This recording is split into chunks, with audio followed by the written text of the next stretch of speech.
Hades is my game of the year.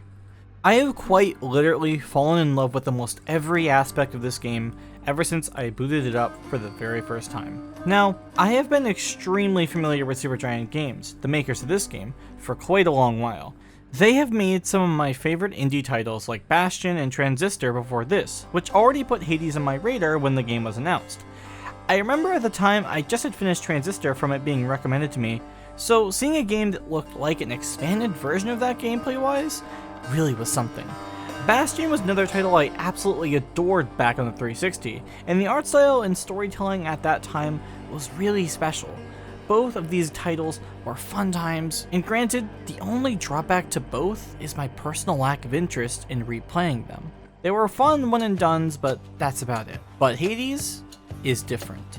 I really enjoyed 2 games that Supergiant have made, and now I can make it 3 with the release of Hades. This game dropped on the Nintendo Switch and PC on September 17th, 2020, which was suddenly announced shortly before in a Nintendo Direct. I was half asleep when watching that Direct, but the moment I saw that game was actually being released, I was super excited. I admittedly haven't been following the game as much after it got announced, and was put into early access. So to see the game finally get finished was surely a way to make that weird month, which was September, a little bit better.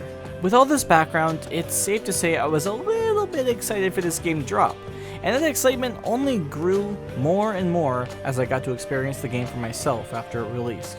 So, let's dive into the depths of the underworld and try to escape, shall we? This game is a story about Zagreus, who is the son of Hades.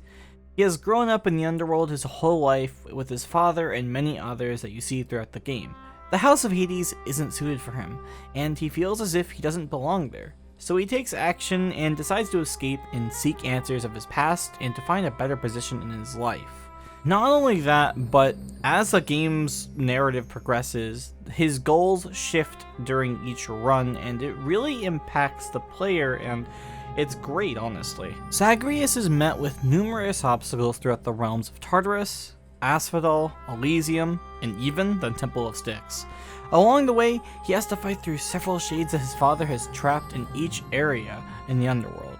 Not only shades, but also much more daunting foes like the Furies, Meg, Electo, and Tisiphone, the lenient Bone Hydra, also known as Lerny, and even the champions of Elysium being Theseus and Asterius. All of these enemies, and even a rat, stand in front of Zagreus on his way to leave the underworld and proceed to Greece. Between the amount of shades, tough variety of enemies, and even traps, Zagreus has a lot in his way, and countless times has he failed to escape the underworld due to one thing or another. Throughout the game, Zagreus meets a lot of interesting characters, like Nyx, his original caretaker, Achilles, his mentor throughout his time in the House of Hades, and the most important character of all time, drumroll please, it's Dusa! Just look at this precious being. She is so pure and wholesome, and I loved her so much. I mean, look, I know she's just a small little head, but like, you can't. She's just great. Protect her at all costs. Dusa is 10 out of 10. Each character in this game is very interesting, and all help flesh out the world of Hades as a whole. Every interaction made with characters all felt important, and even if some bits could just be a little bits of banter, it was still important. One character in particular stood out to me in the midst of everything, and that character was Nyx the Night Incarnate. Nyx cares for Zagreus as if he's her own child. Hint hint. She fully supports his decision to leave and helps him out in any way that she can. With Zagreus' mother's whereabouts being a mystery, Nyx does what she can for her son. As the game progresses, more and more things between Zagreus and every character develop in such a nice way. Every escape attempt ends up with Zagreus coming back to the house, and new interactions with characters occur every time. Whether it's Hypnos being woken up and then proceeding to talk about how you died, or you walking up to Hades himself and having him slowly talk more and more about the past between him and his son. Or you can talk to Dusa. These moments all have heart no matter how simple the conversation may be, and this is how this game develops its story. It doesn't outright tell you everything, it just lets you attempt an escape, fail, fail, fail until you get it right, and the narrative builds on top of that. The fact the story in this game is told through gameplay, talking and developing relationships with others, made a huge impact on my enjoyment in this game. It drove me to keep on playing even if I had a failed escape attempt on my hands. Well, speaking of gameplay, so Hades is a roguelike. That immediately pushed me away. At first. I have truly never enjoyed any games of this style in the past, excluding Enter the Gungeon, but weirdly, this game made me extremely curious about how it would handle the genre. From trailers and any pre-alpha footage I saw, it looked like Transistor gameplay, but without the turn system, so it kind of shocked me to my dumb self that the game was in fact a roguelike. I was scared to dive in and have to learn the game because usually roguelikes and me never ever get along, but this game was a different story, and I instead wanted to learn almost everything I could about how this game plays. This game starts off by showing our protagonist Zagreus in Tartarus escaping. He is trying to escape the House of Hades due to him not feeling like he belongs there and wants to find answers about the outside world. The relationship he has with his father is rough, to say the least. So he formulated a plan to escape, and when you boot this game up, you are witnessing this exact plan in action. Isn't that cool? The way this game starts off just by throwing you into the action with little to no context is great, and as much as I love games that flesh out storylines at the start, there is something magical about games that find a way to show story through actual gameplay. Don't get it twisted though, this game has a very well written narrative. Sadly, it's not likely that you'll make progress for the first run, but that's okay, trust me. After the very first escape plan you play fails, you're taken back to the House of Hades, where the adventure truly starts off. You were introduced to Hades, Hypnos, Nyx, and a whole batch of other characters that all have so much lore surrounding them.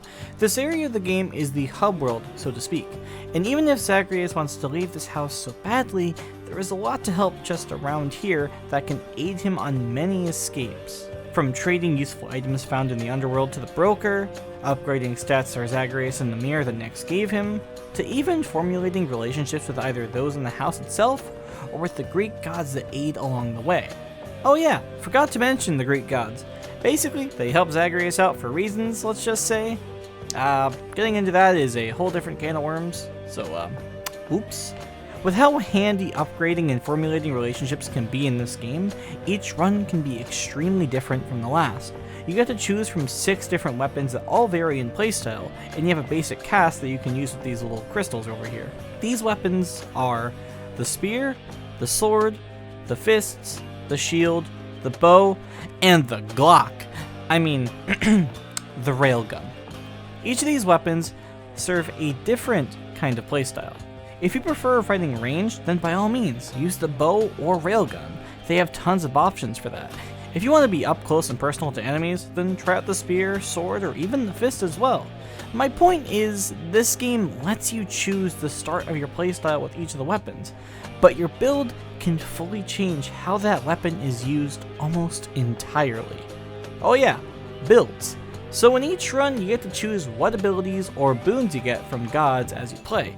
The order and types of boons you get from each god is random, which makes sense because this game is a roguelike. A lot of these boons can be as simple as changing how much damage you do to... God.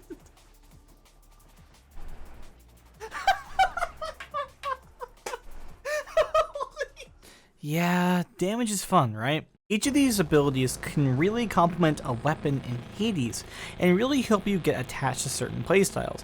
For example, my favorite way to play Hades is by using the bow and primarily using Artemis and Ares boons. But every now and then, I like to switch it up and try out a more diverse way of playing, and it makes each run I do that much more fun and different from the last. It's all up to me, the player, to go out of my bubble and try new weapons and keep myself entertained for hours and hours. So, remember when I talked about how the abilities you get are entirely random? Well, that isn't the whole truth. You can sort of choose the order by deepening your relationship with each said god. This not only deepens the relationship with said god, but it also allows you to get a keepsake. These items are equipped at the start of a run and can be changed out in between floors once if needed. Some give you a guaranteed chance to get specific god's boons, give extra health, or even an extra life. These keepsakes can help out a lot in runs, and honestly, can help test out and enhance certain builds with different weapons.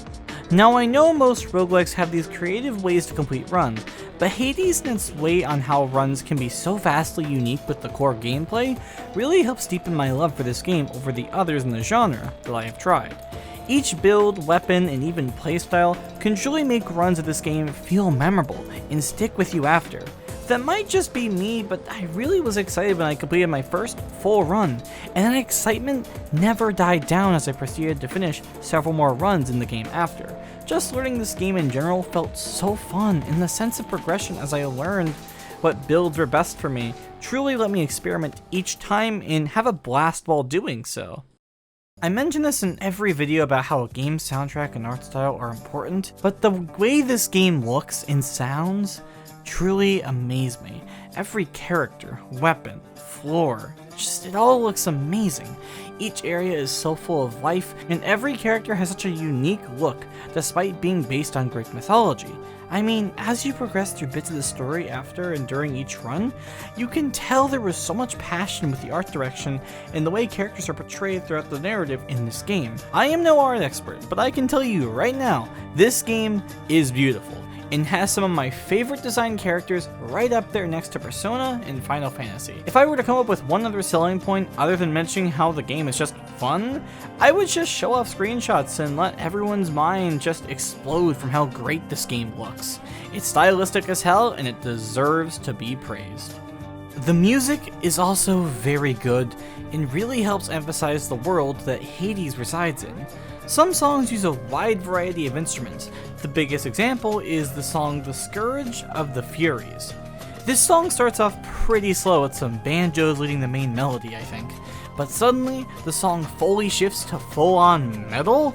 I remember when I was first scripting this video and I heard the song when I was writing, I had to pause for a moment and just headbang to how amazing the song was. There were other songs that are great too, such as the main theme for the game, and even the credit song at the very end. Each boss fight, floor, and overworld theme all were great too, and I love listening to them each time. Each song feels connected and help complement the game's world so much. So many different elements and genres are thrown in here, from metal to electronic to folk to... God, I can't even name them all.